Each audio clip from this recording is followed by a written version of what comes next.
Okay. A very good evening, guys. Can you all let me know on the chat box if you all can hear me, see a screen, can see me as well, and if everything is okay,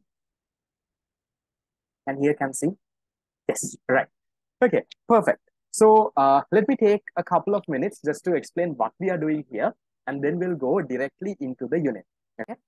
So if you take your 2024 or your economic syllabus as a whole, can someone tell me how many units do we have in our syllabus?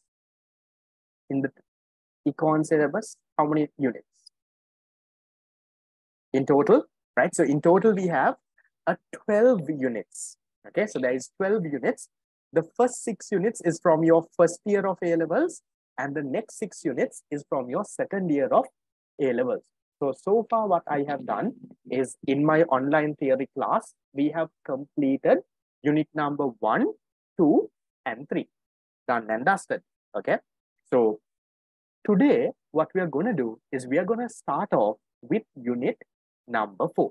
So this is my online normal theory class, exact same time. Some of you all have joined for free. So don't get scared being a little lost. That's why I'm giving you all a small intro. Okay, so today's class and next Wednesday's class will be offered completely free. And I will be covering a very important area on of this unit. So that is the area of production. We'll talk about something called short run production, something called long run production, right? Might scare you for now, but it's very easy concept. So wait until I put those into your head. So this week and next week is free. I'll send the link on the groups that I sent this week as well. So make sure that you join today and join the next week as well.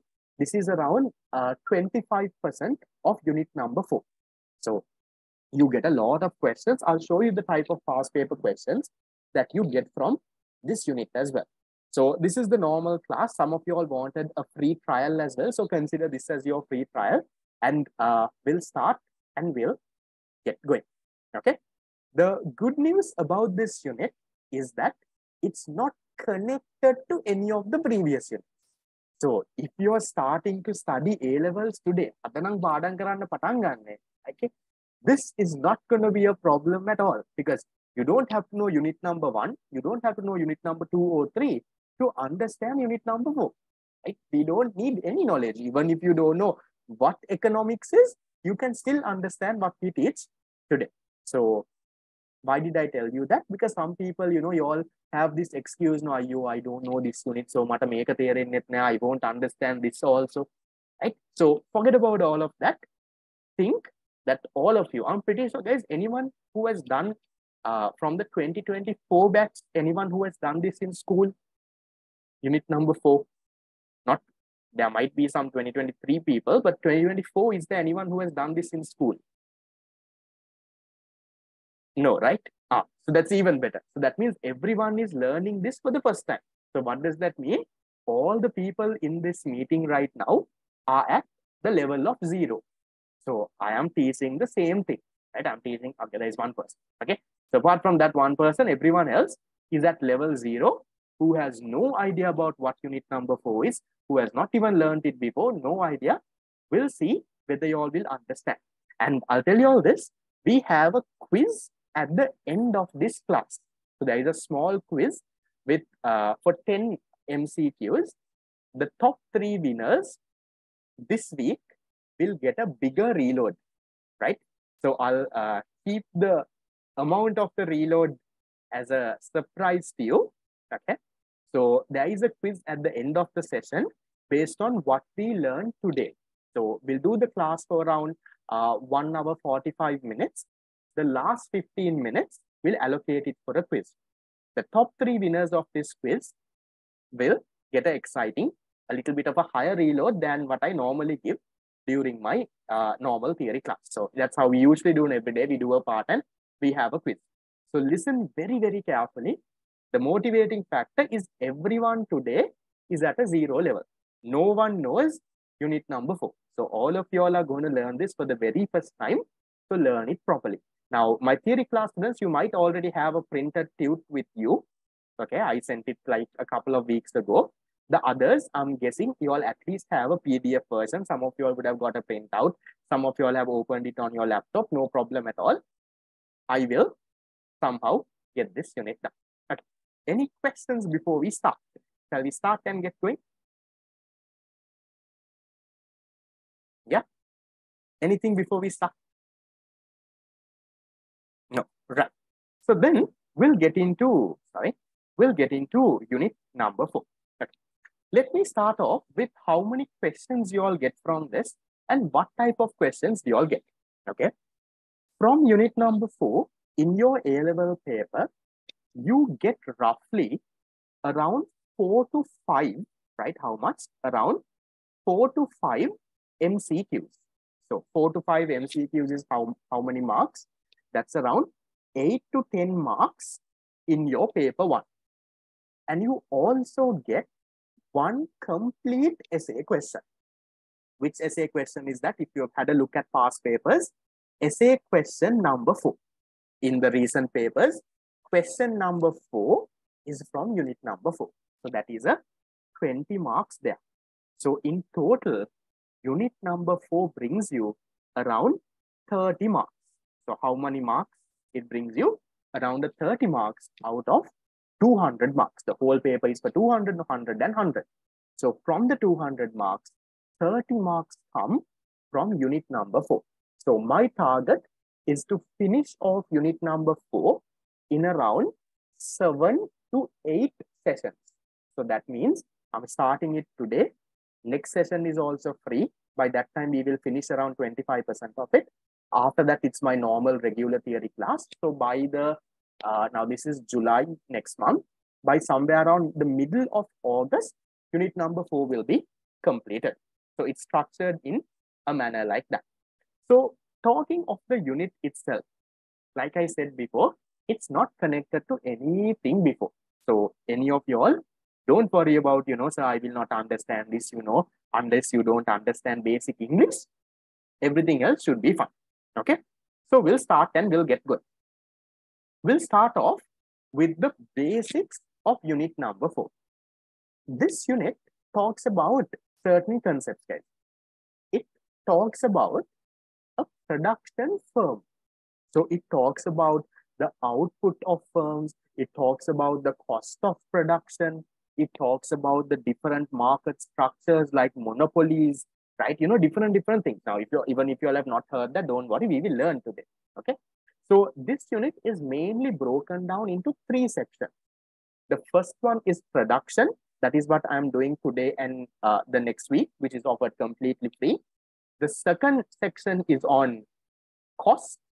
And the third section is on market structure. So when you all are studying, have the bigger picture. That makes it very easy to study. Natham, you don't know what to do. So when you all are studying this, break it into 3 and study. What are the 3? The first part of this unit is about production. The second part of this unit is about cost. So we'll talk about average cost, total cost, marginal cost, fixed cost, variable cost, much of different costs. Okay. And the third part of this unit is on market structures. Now, market structures, we have things like, perfect competition, monopolies, oligopolies. Even if you have not heard about it, don't worry. So what are we going to focus on today? We are going to focus on this first part. We might not be able to finish the entire first part. At least half of it we can do. Okay. So this first part in your tute, I think there are around 7 pages. The whole tute is around 40 pages or 40 to 50 pages, but this part has around 7 pages. We'll start. We'll start off with learning what a production firm is. Very basic. Right? They will not give you essay question, 4 marks, define what a production firm. No, that is you would have done in grade 7. No way. Okay. But we'll start off this with what is a production firm? You all know there are human bonds. Okay. There are human bonds. Yes, the graphs look hard, but once I explain, it should look easy. Okay. So if you look at this, there are human bonds, and we learned in unit number 1, how are human bonds satisfied by? Through what? So quickly let me know on the chat box. How are human bonds satisfied? Through what? through human wants are satisfied through goods and services, by different types of goods and services. By consuming goods and services, you can satisfy all your wants. Then who are the people who supply these goods and services? Who are the people who produce these goods and services? Those are the people that we call production firms. So who is a production firm? A production firm is a party or a unit that produces goods and services to satisfy human needs and wants. Very basic, nothing at all to worry about. So what do these production firms do? They have inputs, land, labor, capital, entrepreneurship. They put all of this together and they create a output. What do you think the main motive of these production firms are? What's their main motive, guys? What's their final objective? To do what? These production firms, what are they trying to do?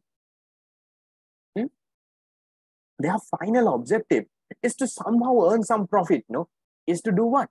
The final objective is to maximize their profit, to try and get the highest possible profit that they can. See, a production firm's main objective is to maximize profits. However, there can be some firms who don't maximize profits. So remember, you all learn for business studies, non-profit organizations like these charities, clubs, all of those, they don't want to maximize profit, but most of the businesses, they want to maximize their profit. So in this unit, we don't talk about charities and arang manang. We only speak about the firms who are trying to maximize their profit. So once again, what is a production firm? A unit that produces goods and services to fulfill human wants. What is their objective? To somehow maximize the profit. Any questions so far, guys? Anything that you all are not sure of, want help? Is that part okay? Yeah? Then we'll move to the next part. We'll now talk a little about what is production. We'll talk a little about production. Yes. What do you all think production is? Production kiyanne monawada? What is production? Production is what, guys?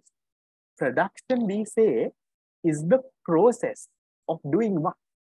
The process of converting inputs into outputs, or in other words, converting resources into finished goods and services. That's what you call production. So what is production? Production, we say, is the process of converting inputs into outputs, or converting resources into, let's say, final goods and services. Please, can you all tell me, okay, we'll learn something called a production function. Okay, now this is where we come to a little bit of a technical area, but not hard, huh? Okay, guys, I'll say Q. Q is what we call the output of a firm. Yes, if you take a factory and all of it, yes, can you all practically think and tell me the amount of output that that factory produces will depend on what? What do you all think? Will mainly depend on what? The amount of goods and services a certain factory produces will depend on what? I'm telling you, it depends on two main things. Okay, it depends on inputs. Okay, correct, right?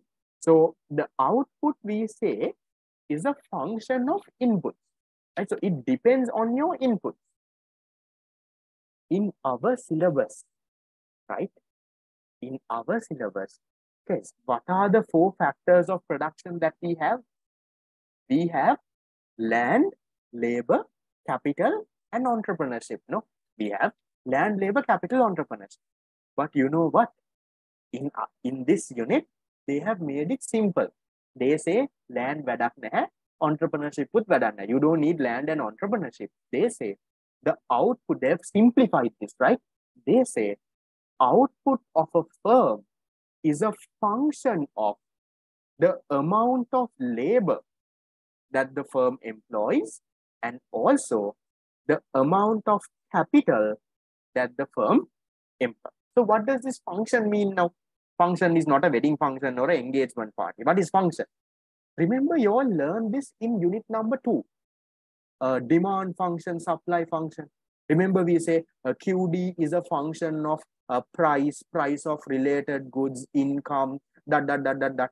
We learn quantity supplied is a function of that. Right? That is unit number 2. We don't need that here. So what does function mean, guys? Function means it depends on.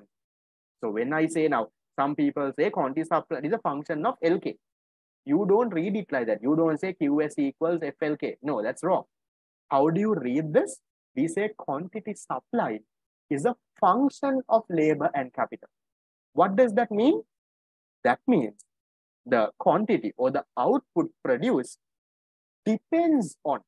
Function means depends on the amount of labor and the amount of capital the firm employs. Yes, can you all tell me what happens if the firm increases their labor and capital? They increase their labor also, they increase their capital also. What do you think will happen to the output? Will it increase or will it decrease? What do you all think? The output of the firm. So now we are saying output depends on labor and capital. So now I'm saying I'm increasing my labor and capital. So what happens to the output then?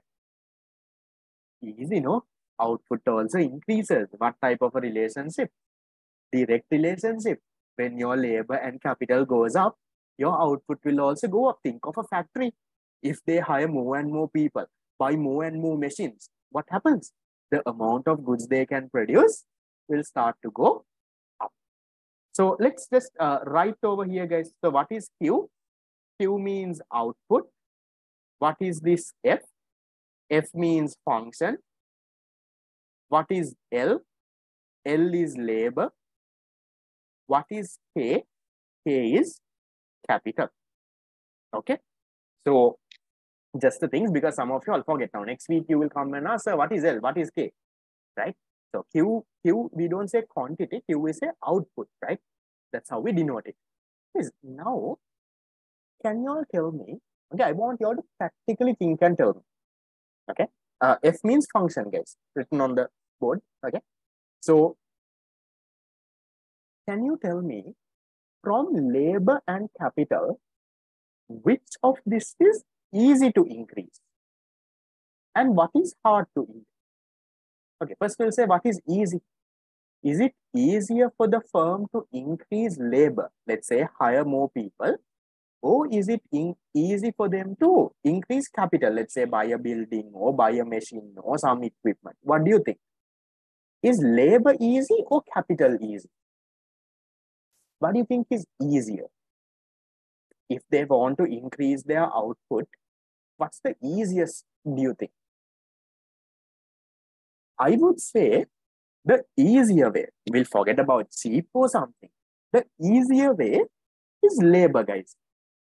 It's easy to hire people than buying capital. The reason is because of the cost. Now, if you take a small firm, do you think they will have enough money to buy a new building, capital, buy a new big machine, buy, let's say, some sort of equipment? Might not be able. But labor you can. If you can't, hire someone outside, you call your son and say, Varun, come to work today. Or you call your wife and say, Ane, come and help me, right? So you can increase labor comparatively more easier than increasing capital. Okay. Now, what did I say so far? I said production is the process of converting inputs into outputs. Then we talked about something called a production function. What is a production function here? We say production function is the technical relationship between inputs and outputs. So this is Q is the output, labor and capital is the input. So production function denotes what? The technical relationship between labor and capital. So it shows when you increase labor and capital, how does your output change? And then the next point that I told you is from these two, labor and capital, labor is comparatively easier to increase. Capital is a little hard to increase. Practical, guys. Hiring a person is more easier than, all of a sudden buying a big machine because it's expensive, right? See, Here they say, here, the last paragraph on this page. See, in this regard, some inputs can be changed faster and some inputs cannot be changed accordingly. Some inputs like labor, you can soon change. But some inputs like a new building, a big machine, it's very hard to change, right? So now, based on this, we come to write a very interesting story. That is where we talk about something called the short run and the long run. Okay? What is short run and long run? Short run is, okay, listen carefully. Short run is, the definition and all is there. I'll come to it again. Right? First, I'll just put the basic into your head below. Short run is a time period. Now, when I say time period, you will ask, sir, is it 1 day or 1 week or 1 month or 1 year? Nothing like that. Short run is a time period where some factors of production now fixed. You can't change it. Amaru, right? Some are variable. So some factors you can increase, but some factors you can't.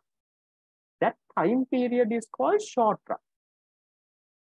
Long run, we say, is a time period where all the factors are variable. Now, if someone says the firm is in the long run, that means they can increase their labor also, they can increase their capital also, they can increase everything. All are variable. But if someone says, firm maker is in the short run, what does that mean? That means some inputs are fixed. Product amaru to increase. Some inputs are variable. Easily you can increase, right? So once again, what is short run? Short run is a time period where at least some factors are fixed. We say at least one factor is fixed. That means you can't increase. Fixed means can't increase. But long run is a time period where you can increase all the factors. Okay, that's the basic. Now, I know some of you all did not understand, right? That's okay. We'll come into the detail below now. Okay, we'll learn about this. Yes. Now, what is the definition I told you here? I said short run is a time period where some inputs in the production process. So what did we have? Inputs were labor and capital. So from this labor and capital, some of it is fixed. See, where some inputs in the production process cannot be changed. In the short run, you can't, right? That's what you call the short run. So in the short run, you will have some factors that are fixed. You will have some factors that are variable. So usually, guys, what do you all think? From labor and capital, which one do you think will be variable? Which one do you think will be fixed? What do you all think? In the short run, which one do you think the firms can increase? That is the variable one. What do you all think they can easily increase? Labor or capital? Which one will be variable? So in the short run, we say labor is variable. So if you want to produce more, you can hire more and more people. Labor is variable. But you can't increase your capital. Capital is fixed. You can't buy new machines. You can't expand into a new building, right? You don't have the money. That's what you call the short run period. What is the short run period? Where at least one factor of production is fixed. And I said, usually capital is fixed because it's hard to increase capital. No? Increasing machines and buildings and equipment lays in a, no? It takes a lot of time, money, right? Not easy. But increasing labor is easy. Tomorrow you call for an interview, someone will come. Now, if I call one of you all, can you all come and work for me tomorrow? Can you help me make some questions? Someone will definitely come. Now, if I ask, let's say, one of my past students, can you come and help me make some few questions? Tomorrow I can easily find. Today I'll put a message in the group. Tomorrow one person will come, sir, I'll come and work, right? But let's say if I want to buy a new laptop or, something more machine kind of a thing, right? Capital won't be that easy, right? So that is why we say capital is fixed and labor is variable. Is that clear for now, guys? What is short run and what is fixed and what is variable? Yes, any questions?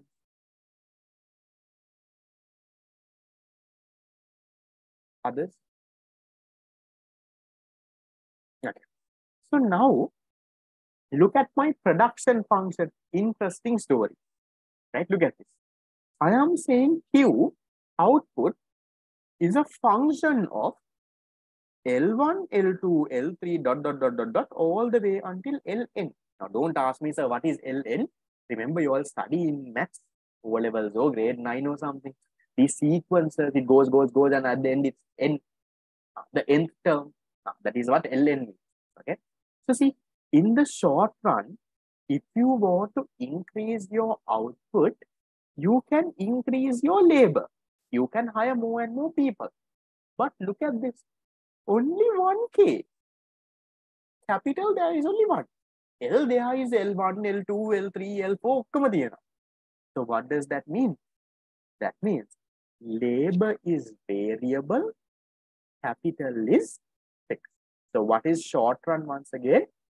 Short run is a time period where some factors are variable. We say labor is variable. You can increase labor. You can increase. But capital, some factors are fixed. So that is mostly capital. Now buildings, machines, you can't increase. That's what you call the short run period. Now, some people I have seen writing, a short run is less than 1 year. No. There is no month or year or week or day, no. You can't say short run less than 1 year, long run more than 1 year, nothing like that, right? Short run is a time period in the production process where at least one factor is fixed. Then what is the long run? See, long run we say is the time period where you can change all your inputs, right? See, a time period sufficient to change all inputs relevant to the production process. That is what you call the long run. So in the long run, will there be fixed inputs in the long run? What do you all think? Are there fixed inputs in the long run? Now, I said in the long run, you can change everything. You can increase your labor also. You can increase your capital also. So is anything fixed in the long run? Nothing is fixed, right? Everything is variable. You can increase labor also. You can increase your capital also. So look at the production function. See the difference? We say output is a function of L1, L2, L3 all the way until Ln, K1, K2, K3 all the way until Kn.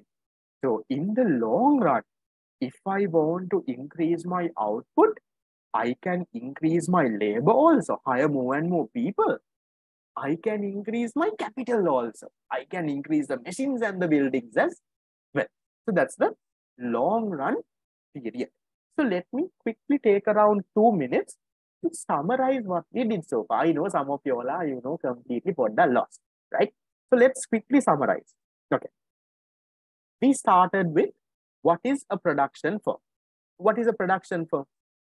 A production firm was a unit that produces goods and services to satisfy human wants. What was their main objective? Somehow to maximize profit. Then I talked about what is production. I said production is the process of converting inputs into outputs or converting resources into final goods. So when you take inputs, there are land, labor, capital, entrepreneurship. There are 4. But in this unit, we don't consider land. We don't consider entrepreneurship. So we say the output of a firm will depend on, in other words, is a function of the amount of labor and the amount of capital. That's what Q is a function of L and K. That is, output is a function of labor and capital. What does that mean? Output depends on labor and capital. Then I asked you from labor and capital, what is easy to increase, what is hard to increase. Then most of you all told me labor is easy, capital podda amaru. So then based on that, we came into this short run and long run. So what was the short run? Short run was a time period where at least one factor of production is fixed. Others are variable. At least something is fixed. But amarukan amaru idosa. Okay, it's hard to change that. Some factors are fixed, but some factors are variable. There's at least one fixed factor. So usually we said, now capital is the one hard to change now. So we said capital is fixed, labor is variable. So the short run is where a time period where at least one factor is fixed. So capital is fixed, labor ona tarang you can go and increase. Then long run. Long run, I said, is a time period where you can increase your labor also, you can increase your capital also, meaning all the factors are, all the inputs are variable. Nothing is fixed there. Long run, if you want to increase output, hire more people, buy more machines, you can do everything, right? That is what you call the long run. So in the long run, look at this, the production function, how it changes. We say output is a function of L1, L2, L3. Or you can say this way also, guys. You can say K1, V1, V2, V3, right? You can give it like that also, right? But we'll learn L1, L2, L3, and K1, K2, K3. So everything is variable. So that is what we have learned so far. Any questions? Can't labor be fixed? It can be, but usually we say capital is fixed. In the short run, will the output increase or decrease? We'll talk about that. I'll come to that. Okay. Any other questions? Right. So now I'm going to put you to a past paper to see how many of you all were listening and how many of you all can understand. Okay. Have we tried out 2 past paper MCQs from this area that we just learned? Right. We didn't learn much, no. Right. We only learned for 30 minutes. We'll see how many of you all can keep stuff in your memory for 30 minutes. Huh? Right. Question number 1. Right. This is not a question that I made. Right. This is a fact question in a past paper. But I'll come to what is variable length. Okay. So past paper checkpoint question 2015 A levels question number 18. Right. So I'll read the question. You can give me an answer on the chat box. So chat box send the message only to me. Wait. Okay. Right. I made it co-host. Okay. In the production process, a short run is a period of time in which the firm is not able to hire more workers. The amount of output produced is fixed. There is a shortage of inputs. All inputs are fixed, but output can be varied. The quantities of some inputs are fixed and others can be varied. What do you all think? So far, almost all the answers I have is correct. Good to see that you all have been listening. That feels very good. Others, I have around 50 answers for now. Others, what do you all think? There is around 20 to 30 more. 1, 2, 3, 4, 5. Now, don't soon open your past paper book and check question number 18 and give, right? Just give me an answer. That's okay, even if you get it wrong. First time, no, guys. Now, in my classes, like I always say, I'll cover the syllabus 5 times. Me thama theory class. In the theory, we will learn it. In the revision, we will learn it. We'll do a free past paper class. We'll do a fast track class. We'll do mock exams, right? So we learn the same thing around 5 times. That's okay. Thama paleni paran that you all are learning short run. That's okay, even if you get it wrong. Give me an answer, right? So so far I've got 70 messages. If people have not sent answers twice, that means 70 people have given me answers. So there is around another 5 or 6 people missing. I'm hoping you have not fallen asleep, right? So a very few gave me the wrong answer. Almost 99% of you all gave me the correct answer. So which one is the answer, guys? Answer is number 5, right? See, short run is a period where what? The quantities of some inputs are fixed, some can be varied. So we said capital is fixed, labor can be varied. The other answer that I had, no one told me 1, 2, or 3. Some people told me 4, right? Now, can you say all inputs are fixed? All inputs are not fixed. No. Capital is fixed, labor is variable. So 4 is also wrong. So I'm not explaining 1, 2, and 3 because all of you all got it correct. Right? We can move to the next. Proud of you all. Okay. Okay. The next one will be a little bit more harder. We'll see how many of you all can get that right. Okay. Now these are actual A-level papers. I didn't make the question easy just to make you feel better. Okay. Right. Okay. This one. Okay. These are essay questions. So I thought I put MC. Never mind. So we'll try to answer this. I'll just show you like an essay question. 3 marks. Okay. They are asking you, what is a production function? Okay. Distinguish between short run and long run production function. Now, so they'll give you 1 mark for writing what is a production function. They'll give you around 2 marks. It's a 3-mark question.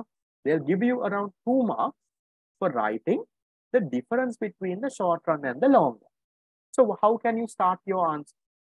You can start your answer by saying a production function denotes the technical relationship between what? Between the inputs and the outputs of a firm. It illustrates or it denotes the technical relationship between inputs and the outputs of a firm. And then you can say output is a function of labor and capital. 1 mark, you've got, right? So 1 mark. Now you have to write about the difference between the short run and the long run production function. What can you say, guys? So now don't write two tables. Huh? So what can you say? You can say in the short run, some inputs are fixed. Some inputs are variable. So in usual terms, capital is fixed, labor is variable. So then you can say in the short run, a firm can increase its output by increasing its variable inputs. In other words, by increasing its labor. So you can say output will be a function of, if they want to get more and more output, what can they do? They can increase their labor. L1, L2, L3, you can go on, but there will be only one capital. That is the short run. Then long run, you can say, long run is a time period where all the factors are variable. In fact, you can increase both labor and capital. Then you write the long run production function and so. So do you think a question like this is difficult? 3 marks, 2020, that is around 2 years ago. I think it's not hard, guys. No, these questions are not in the Qt. We'll anyway be covering all the past papers in our revision class, right? So revision class will start in August. I am currently making all papers. So in the revision class, what we'll do is, in addition to past papers, every week I'm going to give you all a paper, right? So you all are going to do the paper and come and we will discuss the paper. So the papers will be made based on each topic. Now, for example, unit number 1 gattot, let's say there will be 1 paper completely on PPC. So that class, we will discuss that paper. I will teach PPC and we will cover that thing. Maybe another class, the paper will be on, let's say, economic system, market economy, command economy, planned economy, right? That's how the papers will be. So we'll do that in August. There is time for that. Your second term test case, I couldn't mark it. I need a little bit more time, a little caught up. So I think I will, at least it will take another 3 weeks for me to get it marked, but most of you all have done well. I just opened the papers and saw last week we had our second term test and most of you all have done well. So I'm marking it these days. I'll mark and give. Okay, right. So that is it with the basic part. Then we'll go into this now.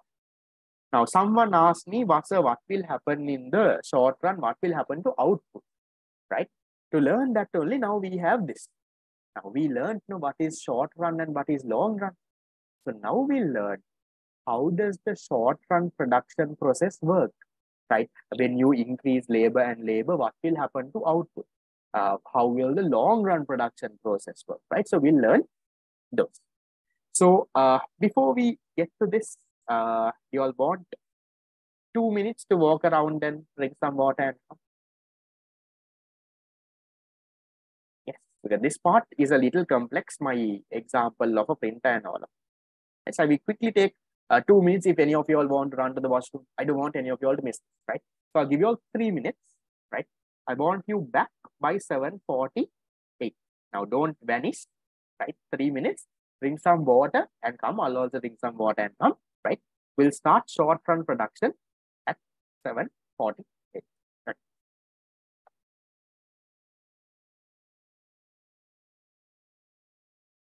Yes, August paper class is for the 24 batch. Yes.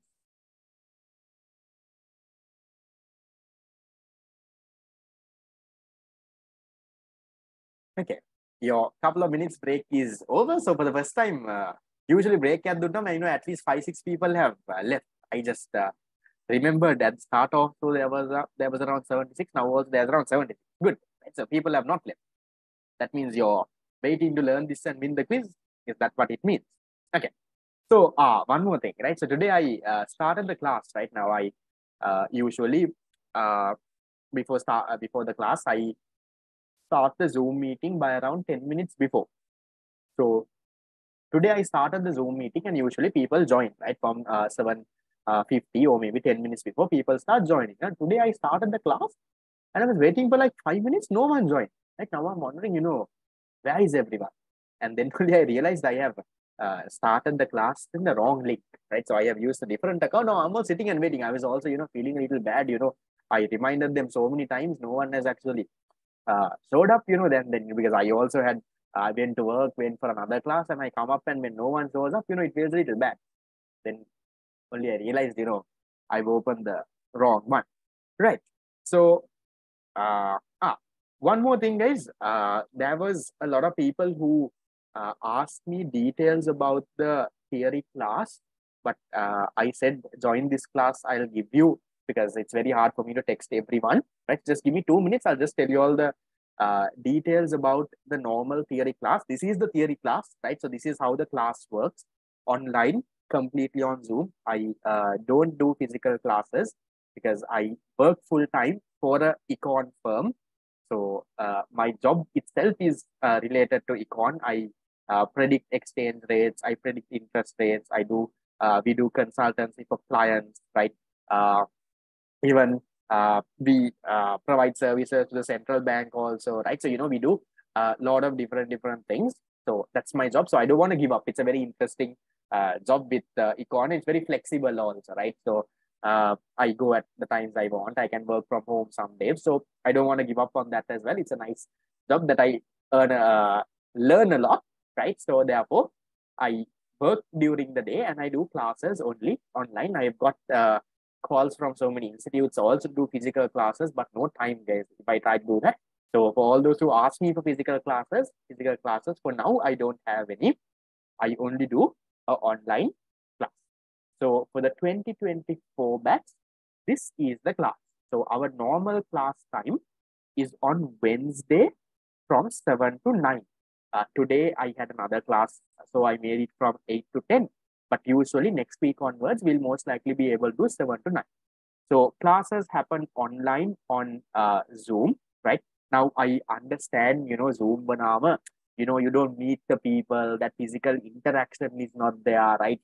Your friend is not there next to you, your crush is not there on the other side of the class, it's not there, right? I understand that.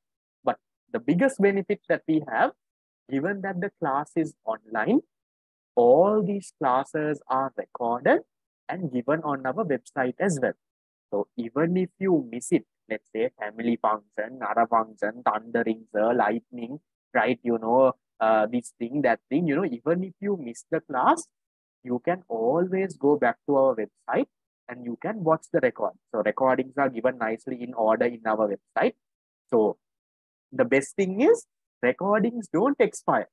So even 1 year later, if you want to come back and watch today's recording and learn unit number 4, you can do that. You can watch it unlimited times until you do A-levels, not until you die. Unlimited times until you do A-levels. So for the 2024 class, until the 2024 class does A-levels, you will have those recordings. You can watch any amount of times. Only thing is, you can't share your account with anyone else, then the account gets blocked, right? Otherwise, no problem at all. And we will print tudes and send to your doorstep as well. That's how the normal class works. Okay, so online on Zoom, Wednesday 7 to 9, right? And the class fee, guys, is 2,500 a month. So for this 2,500, you don't have an additional cost for tude printing or anything. There is nothing. You will have to pay a courier charge and collect the tudes when the tudes come. The tudes don't come every month. Usually every 2 months or every 3 months, you will get tudes.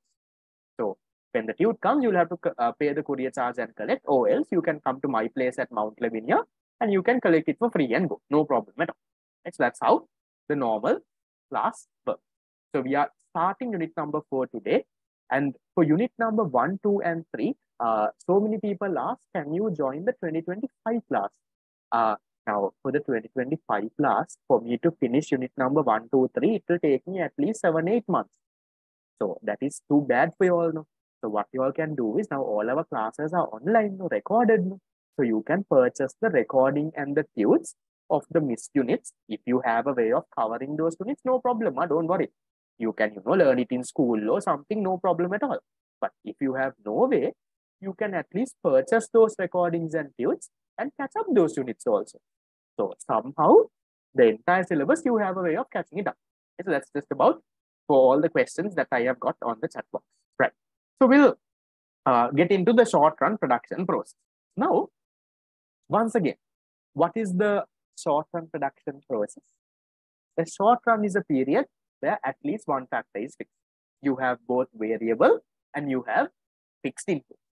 So then when you, right, okay, forget about all of this. I'll come into this example. Now this picture is not there in your tude. Huh? What do you think this is? Any guesses? What do you all think this is? Any guesses? What is this? Ice cream machine? What is this? Staircase? Okay, looks like a staircase. What do you think? Okay, it's a machine, but what is this machine? So this one is, guys, a newspaper printer. Right? I got it from the internet. I'm not a newspaper printer, right? So this is a newspaper printer. Can you tell me if this is labor or capital?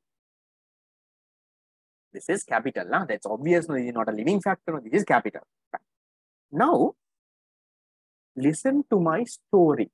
I don't want you all to memorize what is this law of diminishing marginal returns and nonsense. Don't memorize. Listen to my story. You will understand. Okay. So don't memorize. That's why now some people, come and say, sir, mom I studied, but I can't remember, no, sir. What do I do? You have not studied. You have memorized. Because when you memorize, you forget. But if you put something logically into your head, you don't forget like that easily. So when you memorize definitions, then eliminating forget is natural. So don't memorize. Okay. Right. Now, can you tell me? Let's assume there is a factory that is printing newspapers. There is a factory. So they have a huge machine like this that is printing newspapers. Okay. So let's assume they had one fixed factor. That means they had one big machine, 0 variable factors. So still no labor was there. And their output was 0. Here total product means your total output. Now, they want to increase their output. Can you tell me what should this firm do now? Currently, no output at all. They are not happy. They want to increase their output. What should they do? What should they do then? What should this firm do? They should increase their input. Which input? Should they buy another machine or should they hire a person? What do you think? Their labor, no? Right.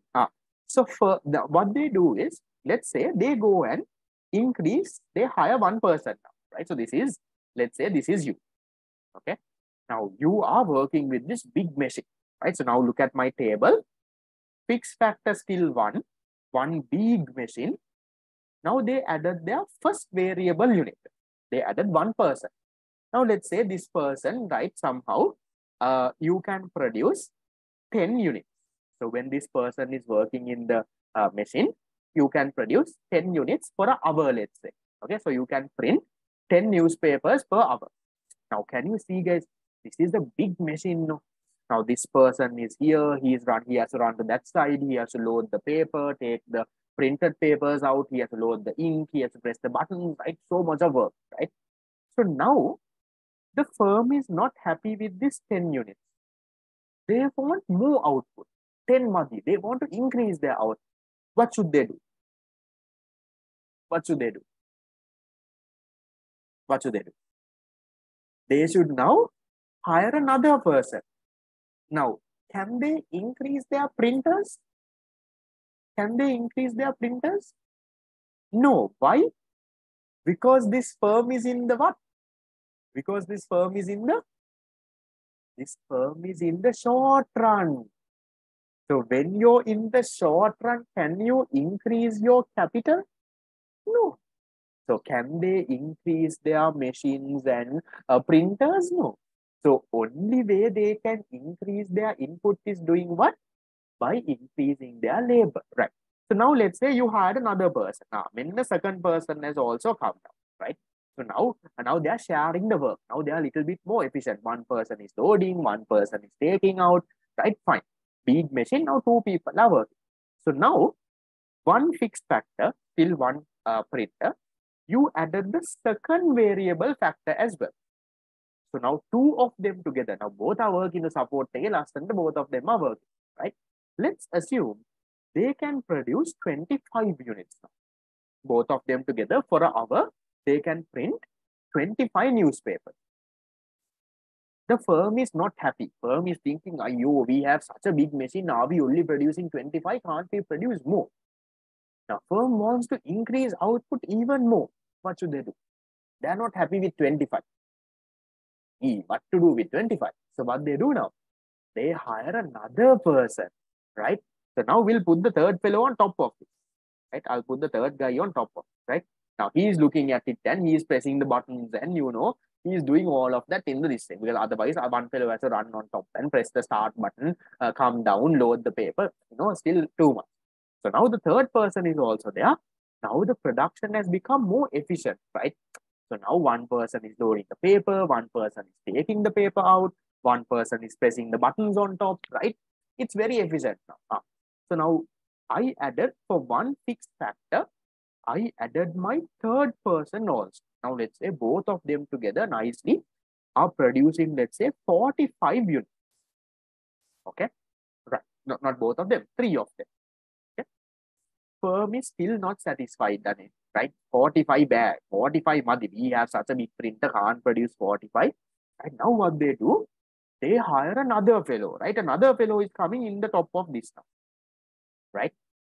They hire the fourth person also. Now, fourth person, right? One fixed factor for labor. Let's say output increases to 60, right? They come and hire the next person. Now, next person, he doesn't have much work to do, no? So when he will help the person loading the paper, so he doesn't make a big contribution. You'll understand that. When I add the fifth person, there is nothing big that he has to do, no? The existing people are already shaped like a working. He has to give a support to that person, carry it and come and give it to him, something like that, right? So just when you add the fifth person, right? See now, I add the fifth person, my output increases like a little, right? 60 goes to 65. Product value, right?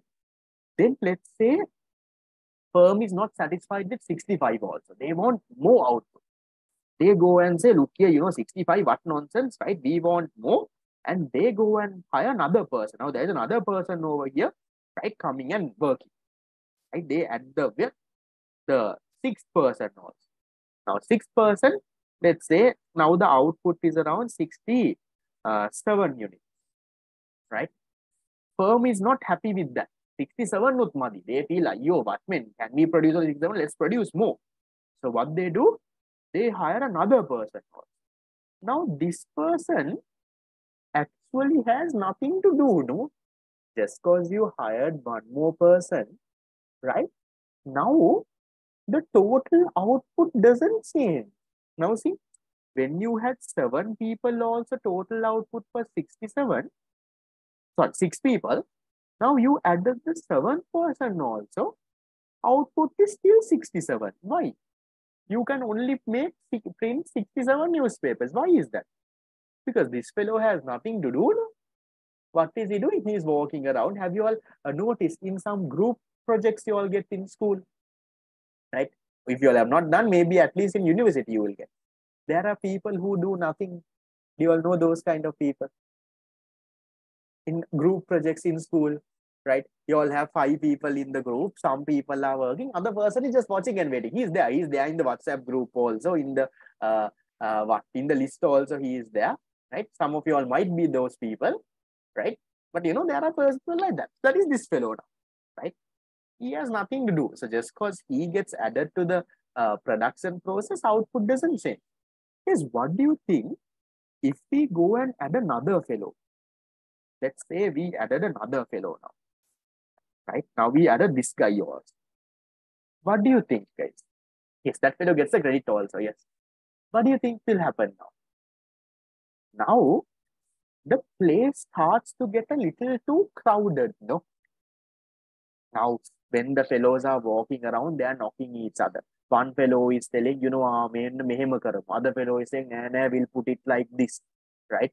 Now, remember, if you have 500 people in a group, think of one fellow saying, let me, other fellow says, no, we'll do this. Remember that English saying that goes, too many cooks spoil the soup, right? So if you have too many cooks, right, one fellow says, let's do this, one fellow says, let's do this, and then everything goes bad, right? So now when you add the next fellow also, that is the 8th person, now what happens? Place gets crowded, they start fighting, one fellow says, let's do this, one fellow says, let's do this, right? What happens now? For one fixed factor, when I add the 8th person, guys, can you guess and tell me, what do you think happens to my output now? Will it be 67? Will it increase? Will it decrease? Think. Or the place gets a little too crowded, people are knocking each other, right? You know, they are fighting maybe. Fellow is saying, you know, Mama kiwane mehema karanna kiyala, I told don't do this, right? You know, what will happen now? Now, the output starts to decrease, right? The fellow who is working also can't work, you know. He is knocking the other fellow, right? You know, problems. He is telling, you know, fighting with the other guy. So now let's say output goes down to 6. If you go and hire another guy, it becomes even more disaster. Output might go to 40. So can you see? This is what happens in the short run. Now, all of these problems can be avoided if we bought a new printer. All of this can be avoided if you bought a new printer, no newspaper printer. If you buy the second printer, problem solved. But can we do that? We can't. Why? Because we are in the short run. In the short run, can you increase capital? Or in other words, can you increase your printers? You can't. The only way you can increase your output in the short run is by increasing your labor. So for this big printer, now guys, in your tooth, there are some blank lines, guys, right? You can take a screenshot, just draw a small print and just draw the people for you all to remember, right? In tooth, I think in page number 2 or 3 or somewhere, there are some blank lines, half page. That is for you all to draw this just to remember. The exam don't go and draw this. This is for you all to logically remember. So this is the basic story. So once again, we'll come back to this now. We'll read the definitions and see. Okay. Yes. So in the short run, the output will reach a maximum limit. After that, it will start to fall. Right? We'll talk about the curves and all. Right? It's interesting. Now see, production firms that operate in the short run production process use both variable and fixed input. So in my example, variable was labor, fixed was that printer. Right? So there was the printer that was fixed. Fine. In this regard, production firms engage in production, increasing only the variable input. So how did we increase the number of newspapers printed? We hired more and more people. So we increased our variable input while keeping fixed inputs constant. So our printer was constant. We had one printer, but we kept on increasing our variable input. We hired more and more and more people. Okay. Then see, when increasing the production by only changing variable inputs, keeping fixed inputs constant, the output follows a particular pattern. They are saying when you keep on adding variable input to a fixed input, output is following a particular pattern. Let's go and try to find out what is the pattern. Yes, what is the pattern here? Can you see initially, right? Initially, okay, right? Initially, the output increases rapidly. Right now, I'm trying to show you the pattern. Okay, initially, output increases rapidly. 0 to 10, 10 to 25, 25 to 45. Right? Each and every person that you add, output increases. It increases. Right? Rapid increase. After that, when you add more and more people, what starts to happen? Your output still increases, but increases slowly. See, 45 to 60, 60 to 65, 65 to 67, 67 itself is again 67, right? Output increases slowly. Initially, when you add your labor, output increases rapidly, big increase. After a certain point, output increases slowly. Then after another point, what happens? If you add variable input even further, what starts to happen? Output starts to decrease. That is the pattern. So my note is saying, when increasing the production by only changing variable inputs, keeping fixed inputs constant, output follows a particular pattern. This behavior of the short run is explained by the law of diminishing marginal returns. I'll come to that. Don't worry. Yeah, now big words. Don't worry. Very simple. Okay. Look at this. See. Now, what is the pattern once again? Initially, total product increases rapidly. After that, it increases slowly. After that, it falls. Shall I put this into a diagram? Now, these numbers is not what I'm putting. I took a diagram from the internet. Look at this, guys. Now, these are not the exact numbers that is there in the tute, okay? So don't worry about that. But look at this total product curve, right? So this axis is total product. This axis is your variable input. Okay.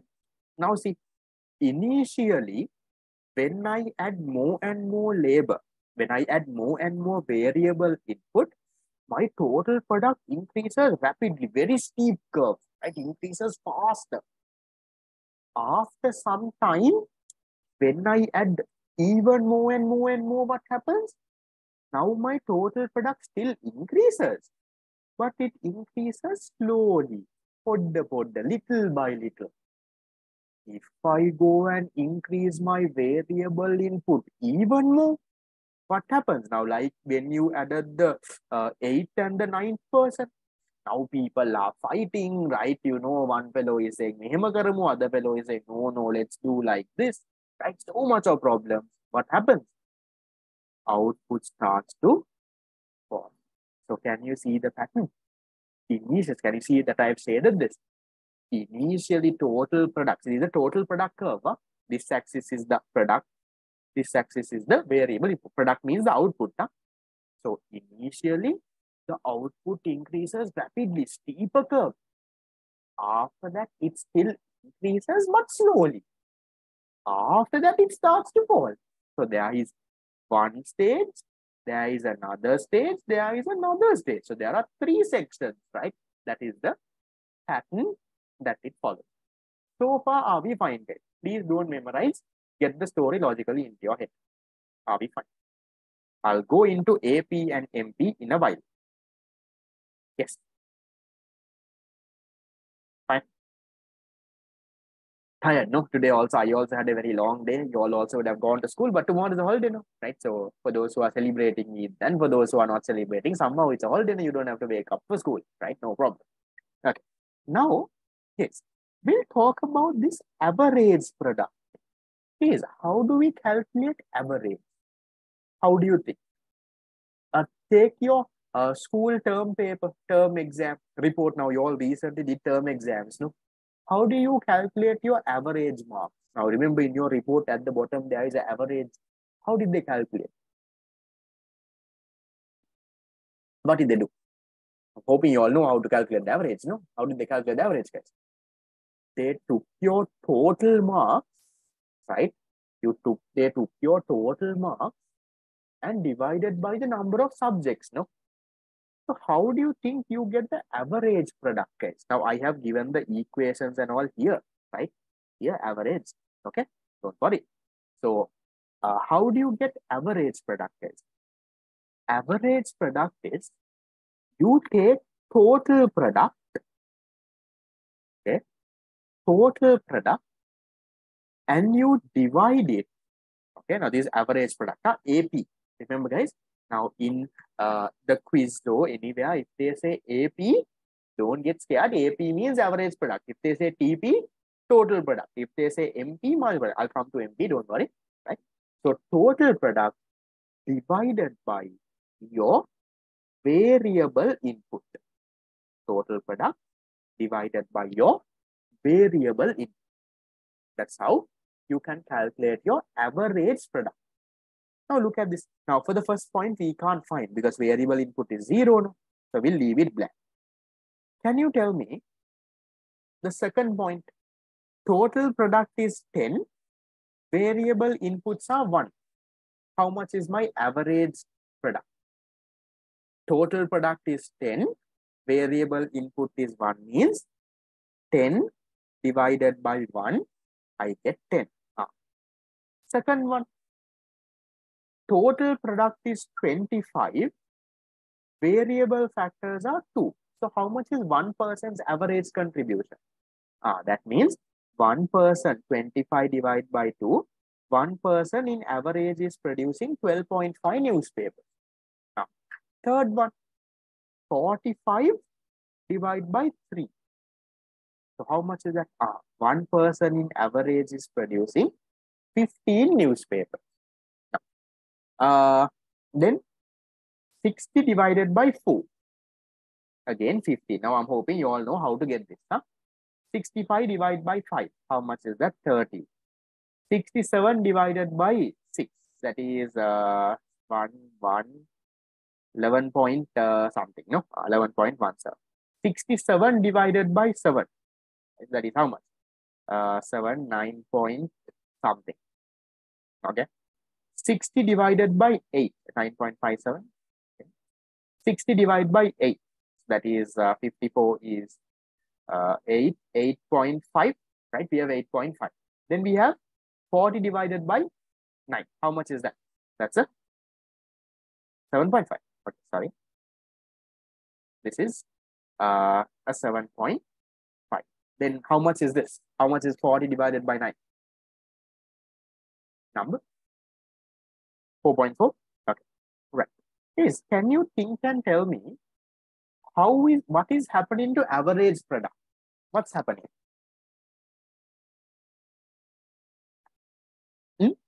What's happening to average product? Initially and after some point, what's happening? What's happening? Initially, average product is increasing, right? Here, 10, 12.5, 15. Initially, it increases. But after a certain point, after you add like the fourth and fifth variable input, after that, what happens? Average product is decreasing. Shall we put that into a graph? In a graph figure. Here, AP, average product. Look at this. Initially, right? It increase. Look at the green color, right? That like a bluish green one here. The average product. Initially, it is increasing, right? After that, product it goes up, but after that, it starts to come down. That is how your average product curve looks like. What is average product? Total product divided by your variable input. What is the logical meaning? That is, how much is one person's contribution? So here see, one person can produce 10.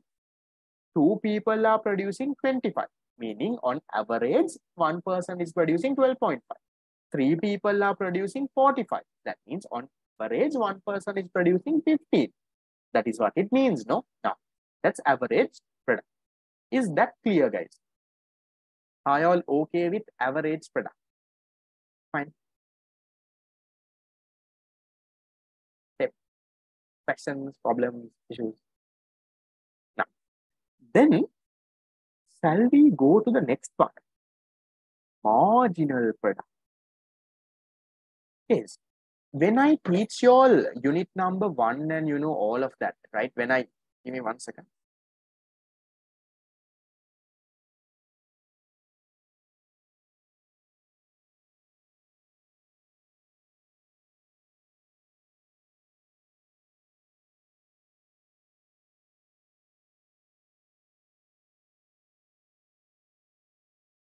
Okay. Sorry, guys. Right. So, what is marginal? We would have heard this before also, even if you have not heard, never mind. What do you think marginal is? I remember in unit number 1 also, when I taught you all, we didn't learn marginal product. Unit number 1, we learned something called marginal opportunity cost. What is marginal? Marginal means additional. What is marginal? Anywhere in economics, if you see marginal, what is marginal? Marginal is additional. So, marginal product, additional product. What does that mean? We'll think and see. Yes, think and see. When there is 0 people, output is 0. Now, okay, I'll give you the equation also. Marginal product equals change in total product divided by your change in variable input or change in labor, right? 0 people, 0 units. When you added the first person, he was able to produce 10. So what is the additional contribution that first person is bringing? What's the additional number of units because of that one person? 10, right? One person, 10. When you added the second person, they are producing 25. What is the additional contribution the second person is bringing? One person, only 10 papers. When you added the second person, now both of them 25. So what is the additional contribution the second person is bringing? 15. How 15? Change in total product is what? Change in total product 15. Change in the number of variable inputs 1. 15 divided by 1. You don't have to use the equation now. Use your God-given brain. Right? Don't need to use equations. Now tell me for the third one. 2 people 25. 3 people 45.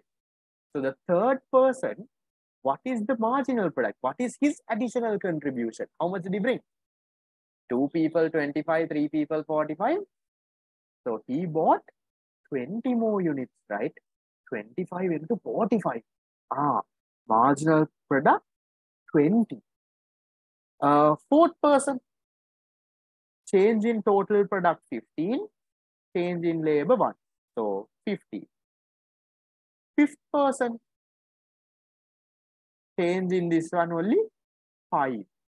So likewise, we can figure. So 5, 2, 0, here minus 7, right? Here minus 20.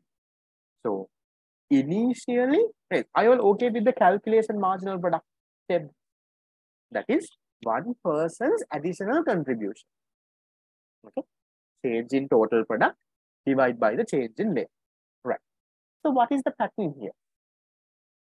Marginal product initially increasing 10, 15, 20. After that, it's decreasing, 15, 5, 2, 0. After that, it's becoming negative also. Now, average product and stuff didn't become negative. Marginal product is becoming negative also, right? So look at the graph. In the graph, look at marginal product here. Initially increasing, it's increasing. It's increasing rapidly than the average product also. See, now average product 10, 12, 15. Here 10, 15, 20. It's increasing more than the average product also. It's increasing, right? So it's increasing high. And after a certain point, it starts to fall, right? It starts to fall, right? And then it becomes negative also. Increases, decreases, decreases, decreases, and become negative as well. What is this marginal returns? I'll come. Don't worry, right? It starts to become negative as well. So are the patterns clear, guys? For the three curves, the pattern that the total product curve is having, average product, marginal product. Are you all okay with the patterns? How initially product value then increasing, that, right? Some patterns are there. Okay. Step, questions, problems, issues.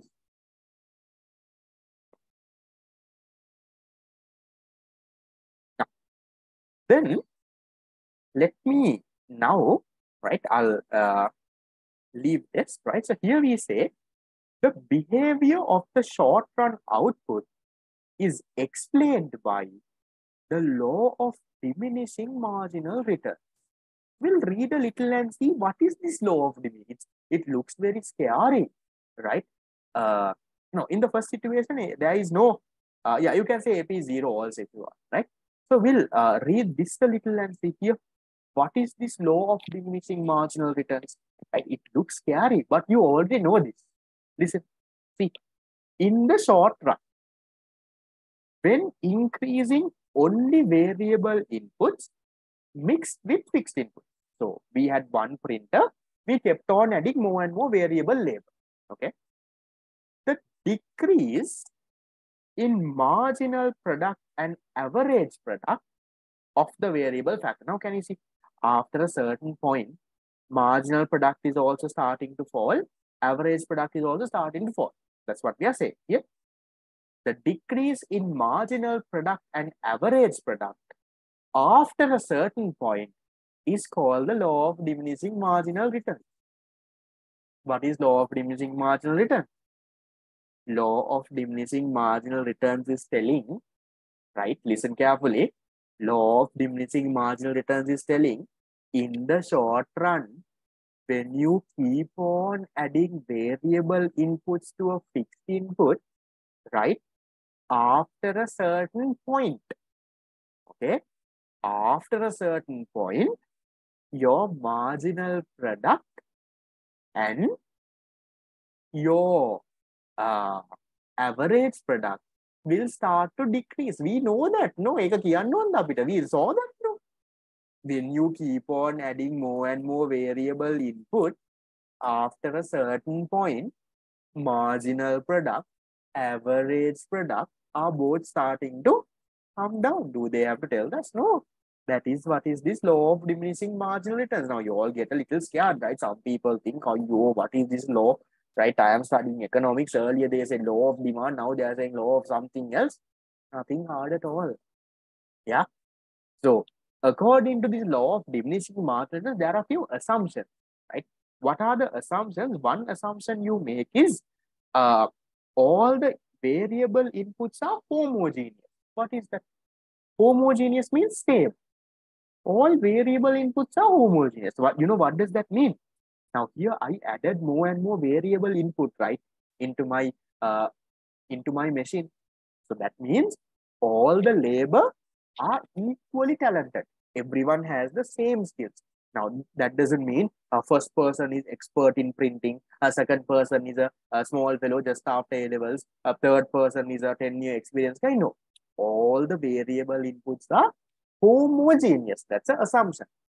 So that means Everyone is the same. Everyone has the same skill. The first person, second person, 10th person, 100th person, all has the same skills, right? They are homogeneous. That is one assumption. Another assumption that we are making is that within the production process, the technology or the production process itself will remain constant. Technology won't change. You will not go from printing newspapers from a machine to 3D printing something else. No, technology and all remains the same. So these are the, this is what the law of diminishing marginal returns. And according to this, right? Yes, capital, yes, you can say capital will also remain constant. That's all that you can say that all. The capital is also fixed. No problem at all, right? So once again, what is law of diminishing marginal returns? Law of diminishing marginal returns is telling us, look here, when we add more and more variable input to a fixed input, after a certain point, average product and the marginal product starts to decrease. That is the law of diminishing marginal returns. Right. So now I have a little bit more things to explain in this graph as well. And I want to talk a little bit about these stages also. Meetika will quickly do it because I want to do these two questions also and see how much of you all get it correct. So shall we take a small 5-minute break, right? And then I'll have a little bit more. Guys, don't leave, right? Learn today itself and go. Today and next class is free, no? Right? So 25% of the unit is covered within these two classes, right? You will not get this anywhere. So learn as much as possible. Put it into your head the first time. Then later when your teachers teach you, you can easily figure it out. There is a quiz. There is a quiz at the end. We'll do the quiz also. Shall we take a small break for 5 minutes? Okay, I'll give you all 6 minutes itself, right? So we'll take a break till how much? Now it's 9:29. We'll take a break until 9:35. By 10, I will finish the class. Don't worry. Okay, so you take a break and come. I will not drag it until 12 o'clock. So soon take a break, walk around, 5-minute break and come.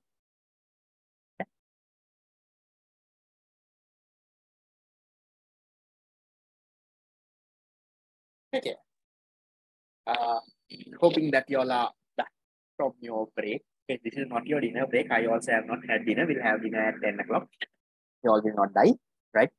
Yes, we all know there are A-level teachers who do classes until 2-3 o'clock in the morning. You all know that.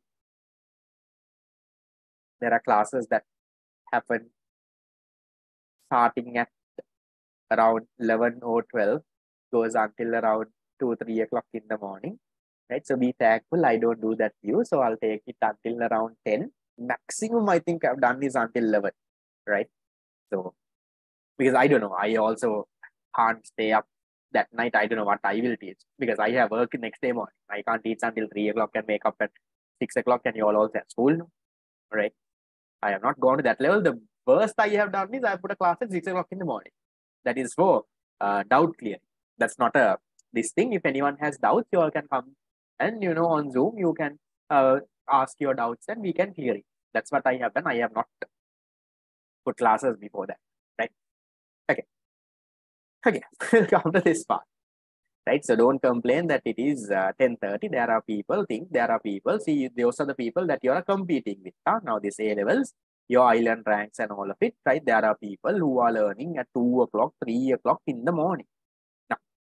Now we'll learn this graph a little bit more. Yeah, it's a highly questioned area in your papers. Okay, according to this whole graph, this short run production, or according to the law of diminishing marginal returns, there are 3 stages.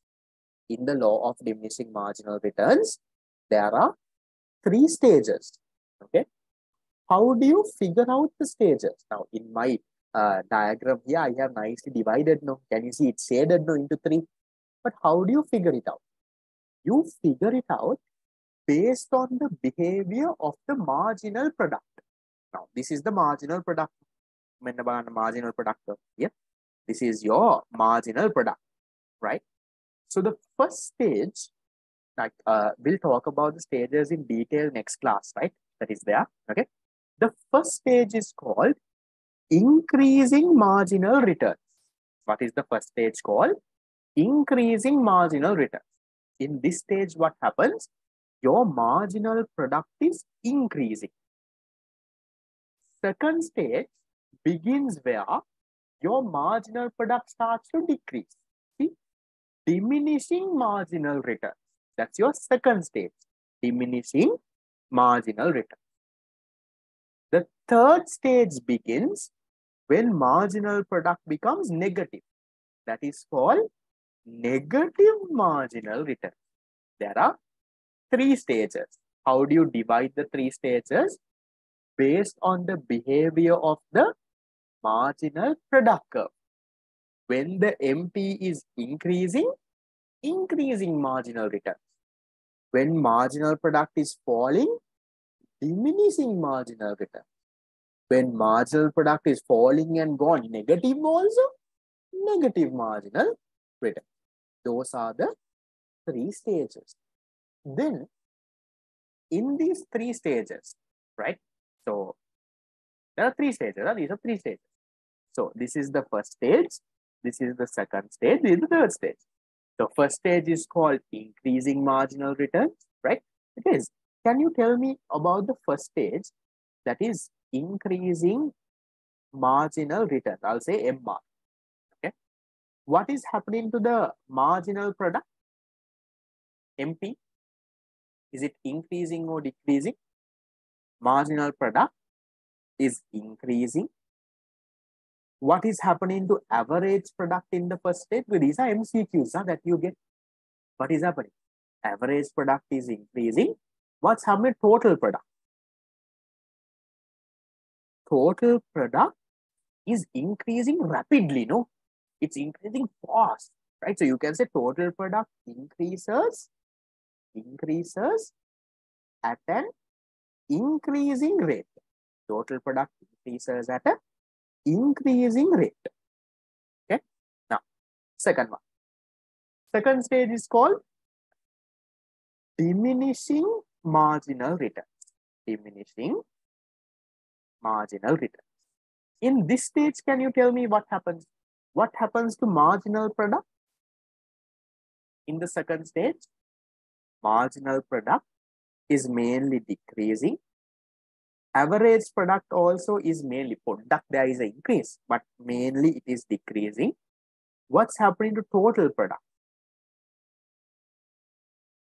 Total product is increasing, but increasing slowly, no? Your total product.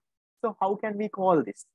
We can say total product increases at what?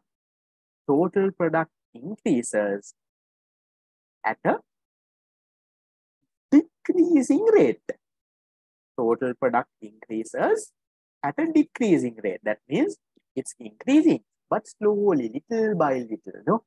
In the first stage, total product increases at an increasing rate. It goes up. After that, slows down. Then the third stage, what can you tell about this? What can you tell about the third stage? That is called negative marginal returns. What can you say? What is happening to marginal product in the third stage? Marginal product is decreasing. Average product is decreasing. What's happening to total product? In the third stage, total product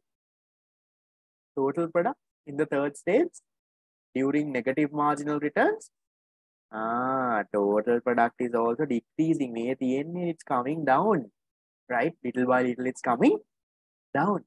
So you need to know what is happening, because these are MCQs. They will give you a MCQ and they will say, when the firm is experiencing diminishing marginal returns, which of the following is true? So one will say TP increases, MP decreases, AP decreases. This is high. This is this, right? So, you need to figure that out. That's the kind of MCQ they will give. Two more points that you need to remember. The two more points are these. Listen very carefully. Okay. One is this. Can you see the black ball that I highlighted there in the below graph? Okay. That is the point where average product equals marginal product. In other words, that is the point where marginal product is coming like this and Dangala is intersecting average product. So in other words, the point where MP intersects AP. That's the point that you call it. The point where average product equals marginal product, or the point where marginal product is intersecting average product. At this point, okay, the thing that you have to remember is at this point, why is there a ruler here? At this point, average product is at its maximum. What you need to know, when average product is equal to marginal product, or when the marginal product is cutting the average product curve is at its maximum point, right? So AP is at its max. I'll just say max up. Average product is at its maximum point. So once again, what's the point? When marginal product intersects average product, that point where both of the curves meet, at that point, average product is at its maximum, or you can say AP is maximized, right? That is point number one. The second point that you need to know is, these are MCQs. They'll ask when average product equals maximum equals MP, which of the following is true, right? So when AP equals MP, or when MP intersects AP, average product is at its maximum. Remember that. Second thing that you have to know is when marginal product is zero. Here, this brown point that I'm highlighting down. When marginal product is zero, okay, total product is maximized. Total product is at its highest. Here, total product is at its highest. That's the highest. So when MP is zero, TP is maximized, or you can say the total product is at its highest. Those two are highly tested MCQ. The three stages of Tahana, right? But they also ask about these things. I'll recap it again next week also. So next week, what we will do is, now next week class is also free, yeah, come, okay? So next week, we'll talk about these three stages in detail here. Increasing, diminishing, negative, right? We'll talk about it a little bit in detail, product, right? We'll talk about those, right? And we can do this two questions today. And then we can go to long run production. Remember long run production? Long run is where you can increase all your inputs. No, you can increase labor also, you can increase capital also. I can increase my labor also, I can increase my printing machines also. That's a long run, right? So long run, there is nothing much, guys. We just learn the three stages. There are no calculations or graphs or anything there. In our syllabus, long run is very simplified. So then we will learn that, and then we'll do some past papers with that, right? And then that area is over. That's the whole production area.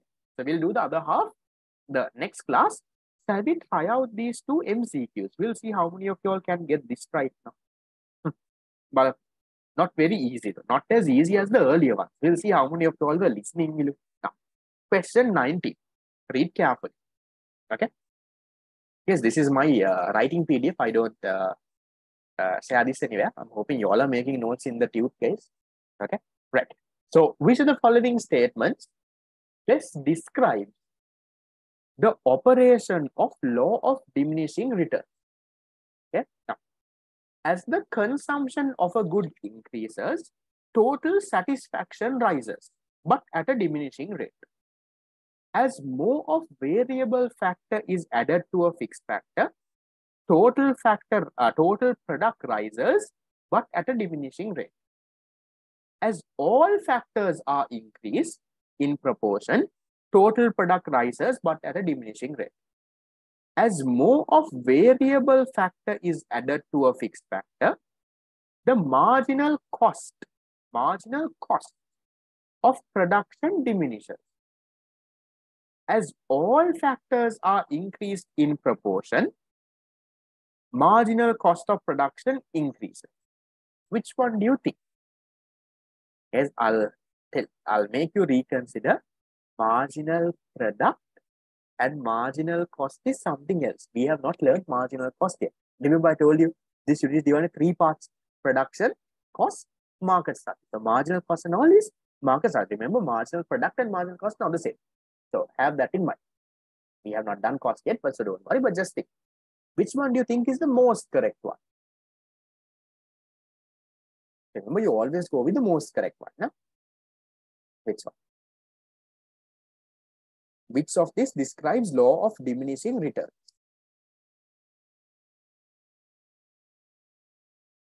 Okay, so far you have only around 30 answers. Others, guys, if you're wrong or right, never mind. Give an answer now. If you are writing an exam, you have to give it. No, you can't give the question and go. That's okay. Whether you get it right or wrong, that's all right. Right? This is the first time that you all are learning. No one will judge you. No one will see, because when you give an answer and if you get it wrong, you will remember it. Then next time when you do it, you know this. What do you all think? Okay. So I'll cut off a few answers, right? I will first cut off answer number 3. Why? Answer number 3 is saying, as all factors are increased. Can you increase all factors in the short run? No. Only labor is variable. No, capital is fixed. No, all factors you can't increase. Right? Wrong. Same thing, number 5. As all factors increase. So 3 and 5 I will cut off. You can't increase all factors. Then I'll cut off number 1 also. Now, number 1 is saying, as consumption increases, total satisfaction. Did we talk about consumption? No. Satisfaction? No. Some nonsense? No. We didn't talk about satisfaction. That was there in unit number 1, right? Not there. So cut off. Now we are left with 2 and 4. What do you think is the most correct one? 2 says, as more of variable factor is added to a fixed factor, total product rises but at a diminishing rate. So they are saying, when you add more and more variable factor, total product will rise, but rise at a diminishing rate, rise slowly. Looks somewhat correct, right? Looks somewhat correct. Look at the next one. As more of variable factor is added to a fixed factor, marginal cost diminishes. Now, marginal cost, I have not taught you all, guys. So it's okay if you went with 4. Marginal cost is not marginal product. Now, marginal product is like this. No, marginal product diminishes, correct. So, that's why I said marginal cost and marginal product is not the same. So, when you add more and more variable input, marginal product diminishes. But marginal cost, that we will learn in maybe like the 3rd or the 4th class, right? Marginal cost actually increases. It's like the Nike sheet. That's okay even if you don't know that, because I have not taught that, right? So therefore, that is also wrong. So which one is this thing? Which one is the thing? Answer number 2. How do we know whether it's related to short run or long run? From this, no, law of diminishing returns. So law of diminishing returns is the short run law, no? There is long run has another law. I have not taught that also. Here, long run has something called, where is that here? Law of returns scale. We have not learned that. Don't worry. Okay. So, okay. Is that okay, guys? 2011. So you have to go with the most correct one, right? You might not have the exact definition sometimes. So go with the most correct one. Cut off the other answers and say, put one. Okay. Can you tell me this? Okay. This one I taught you. When marginal product in the short run of a firm is 0, when marginal product is 0, I told you there are 2 key points to keep in mind. Total product is maximized, average product is maximized, average cost is maximized. Cost I have not taught you all yet. marginal cost is minimized and marginal product equals average product, marginal cost is minimized. What did I say? When the marginal product is 0. So far, I got all correct answers apart from a few. Others, these are past papers, not questions I made. When marginal product is 0, what can you say? When marginal product is 0, what is maximized? Not average product. Total product is maximized. Answer number 1. When marginal product is 0, see, look at our diagram. When marginal product is 0, here I'm drawing the line. Total product is maxi. That is the answer there. So far, are we fine, guys? Are you all okay with the area? Now, this is the first time, right? So don't worry. This is the first time that we learn. No, in with me itself, you all will learn it another 4 times, right? You all will learn in school. You all will also self-study. All of that is fine. So can we do this? Now, I want to give you all a little bit of homework for next class. Okay. Homework for next class is, right? I'll send these slides also if you all want in the groups. No problem. Okay. Can you all go through what we did then? Now, those who have the tute, right? You all can, you all have the tute. No? Those who don't have the tute, you have the PDF version of the tute. You can take a printout also if you want. Can you make sure you go through? Because our next class is now connected, right? So I shared the PDF of the tute case. Tute means only the first 7 pages, right? Because I don't share complete PDFs. First 2 classes are free. No? So the first 7 pages of the tute, I shared the PDF version. It was there in all the groups that I sent the link to. I'm not sure how you got the link. If you got it through a friend, ask the friend. The friend must be there in that group. Okay. Right. So then shall we move on to the quiz? So can you all make sure that within this period that you go through and complete, others all will not understand. Others all will start scolding me. Now today you all understood most of it. Right? From the answers that I got on the chat box, I felt most of you all understood things. You all got it correct. Right? So now next week you come and you start scolding me. This fellow doesn't teach properly. I can't understand. That is because you have not gone through and come. So homework, take around 15 to 20 minutes, go through and come.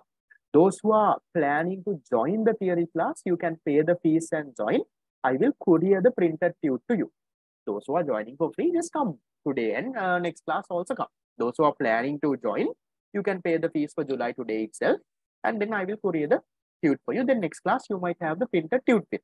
Then you can make notes there. Right. So I'll send this PDF also, right, on the groups. Okay, so shall we move to the quiz? Give me a second. Let's move to the quiz. You got it through the past paper class. Right, I'll share it on the past paper. Past paper class for the 2023 batch. I just shared it. Right.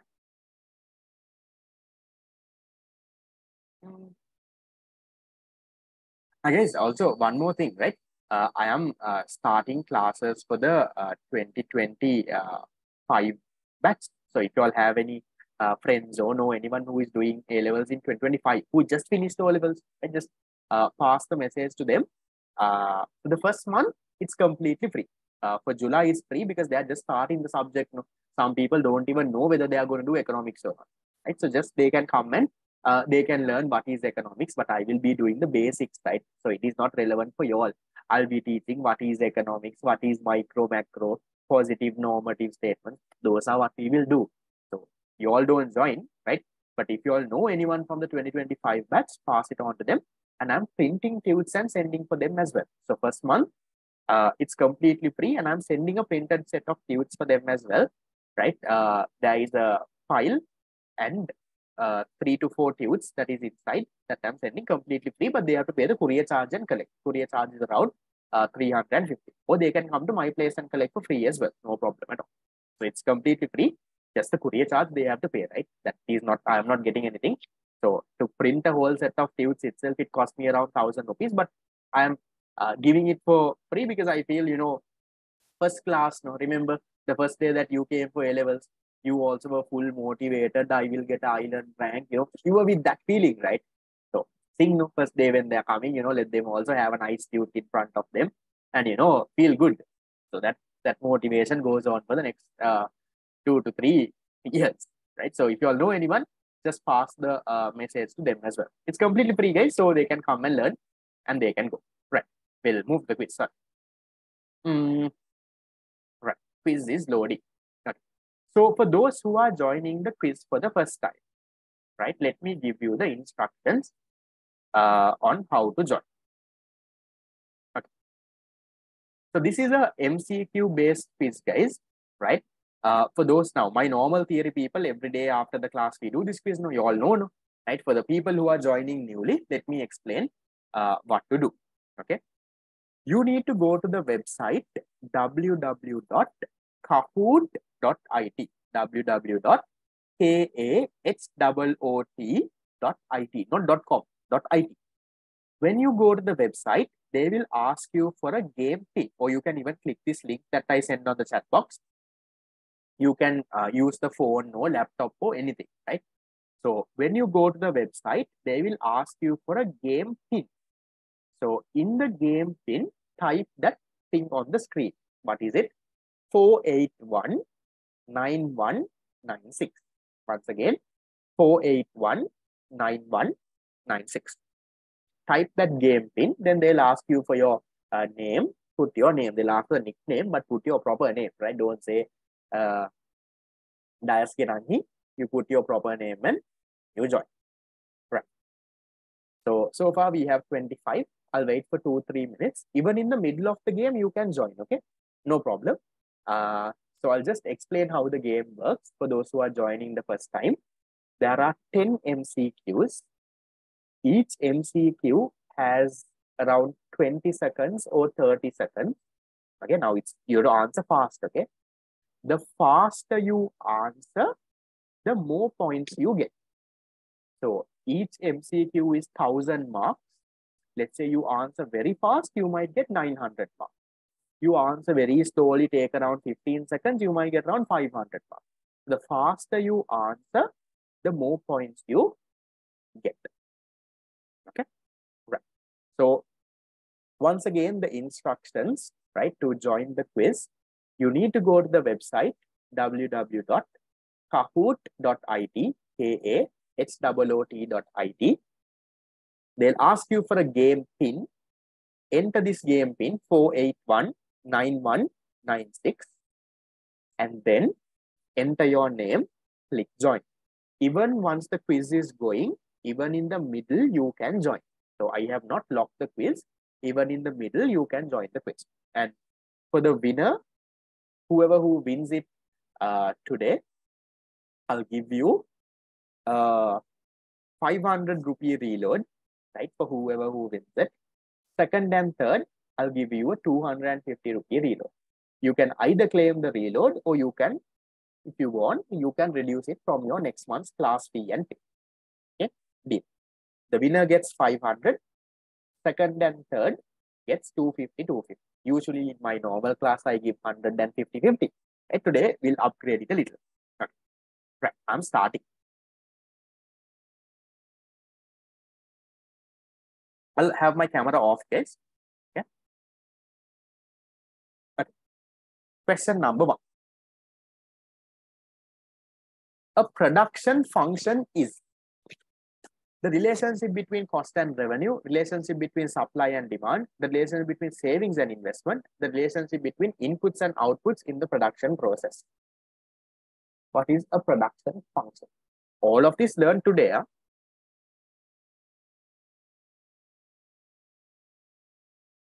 Now, right, wow. I think this is the first time that everyone got an answer correct. Like, never ever in a quiz I had everyone get it correct. Right, good. So all 39 of y'all got it right. Good. Others, if you all have not joined the quiz, give your answers on the chat box, guys. At least say the color, right? Red or blue or yellow or green. Okay. Right. So this is the leaderboard. So remember, the faster you answer, more points you get. Okay. So Raksana on top, and we have the other names. Go into the next. Question 2. In the production process, short run is a period of time in which the amount of output is fixed, all inputs are fixed, firm is not able to buy more raw materials, quantities of some inputs are fixed, some are varying.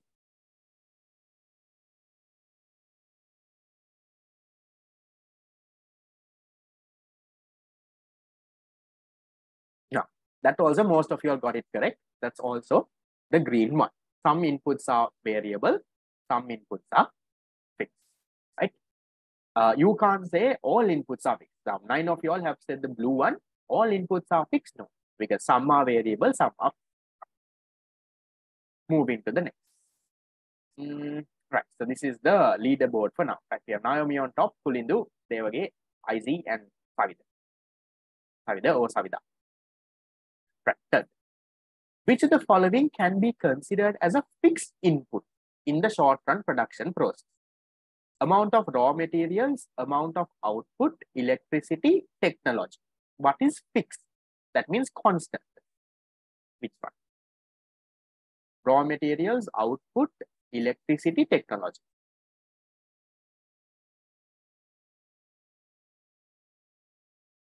So it's a technology that is fixed. Remember, we say technology is constant. So electricity also can change with the number of units produced. No, more and more you produce, the more and more electricity consumed. Raw materials also variable. Output also definitely change. 26 got it correct. Right, leaderboard for now. Right, so it's very close. 2,598, 2,546, 2,536, right? 35, right? 1 point here. Going to the next question 4. When average product equals marginal product, MP is increasing, MP is at its maximum, TP is decreasing, AP is at its maximum. Right, all this. Special point number 1.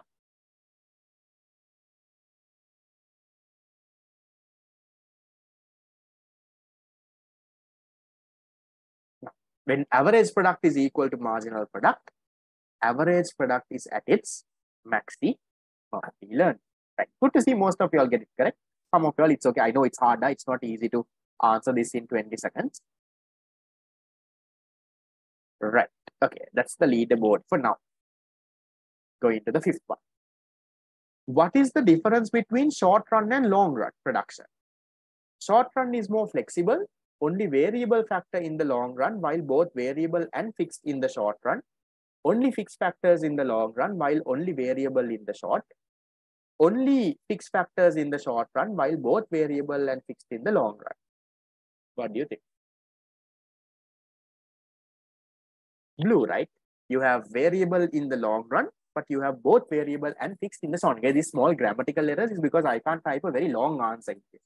That's why it's not grammatically correct. I have cut small words.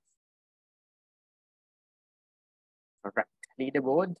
Okay, we have Rachel on top, Naomi, Rima, Hafsa, and Salma. Okay. Moving to the next.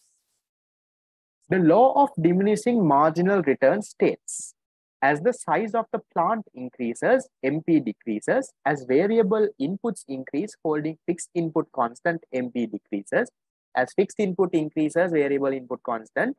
As the size of the plant increases, average product increases. Okay. The answer is the blue one. As variable inputs increase, given that fixed inputs are constant, right? The MP will decrease. You can't say the size of the plant increase. Size of the plant means the entire factory. Now, factory is when you say production plant, that means the factory. The factory size doesn't increase, no, guys, in the short run. Law of diminishing returns. Right. That is the end of 6 questions. No? Now, so we still have Rachel, Naomi, Rima, Kurindu, and Sam. Next.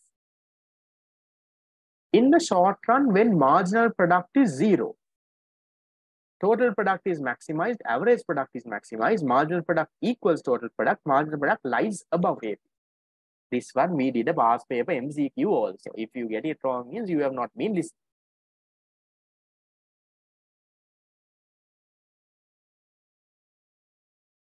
No, most of you all got that correct. When marginal product is 0, total product is maximized. Good. 7 questions done. Right. This is the leaderboard so far. I think all of the top 5 have got all 5 correct. Right. Moving to the next question 8. Which of the following represents the rate at which total product changes when only one input is varied in the short run? So which of these talks about a change in the total product when the variable input changes? Marginal cost, marginal product, average cost. Change in total product. No, it's the marginal product. Marginal product where it talks about the change in the total product. Right. Leaderboards for now. 8 questions done. You have 2 more questions left. True or false, double the points. Huh? Fixed factors are underutilized when the firm is facing negative and fully utilized when the firm is facing diminishing return. This you all can guess and give. Practically think. I have not taught this in depth though. That we will do it next class. But for now, you can use your practical sense. Everyone is the same level.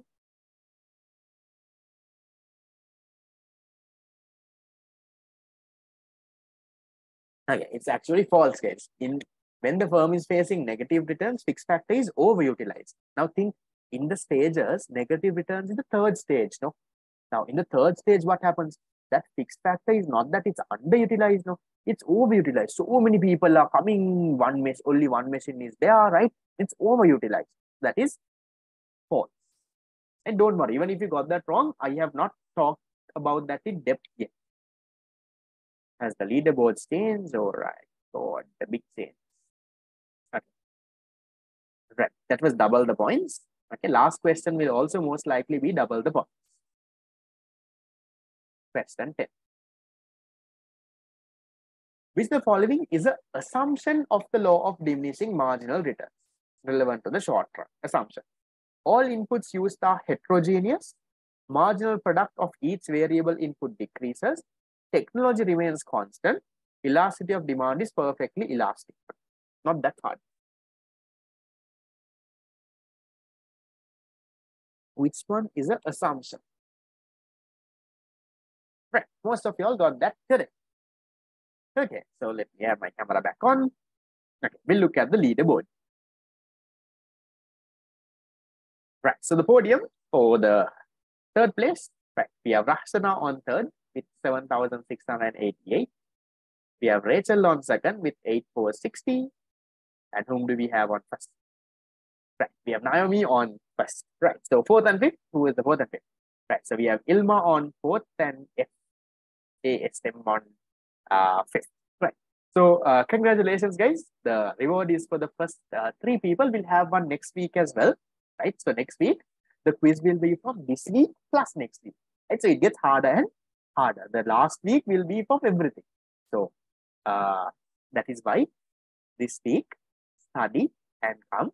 Those who won the quiz, right? The first place, I'll give you 500 reload. Second and third, I'll give you 250. You can either get a reload. If you feel that reload is too much, you can reduce it from the class fee next month and pay. That's also fine. So drop me a text on WhatsApp. I'll give you your reward. Right. So that is it for today. I'm hoping that you all learned something. Please take some time, go through and come. We'll learn a little bit more in detail next class. So for all those who are celebrating Eid tomorrow, have a blissful and a happy Eid. So Eid Mubarak for all those celebrating. For all those who have nothing, stay at home and nicely sleep. Right. See you and bye-bye. Anyone has questions, do stay and clarify. I'm here. See you all.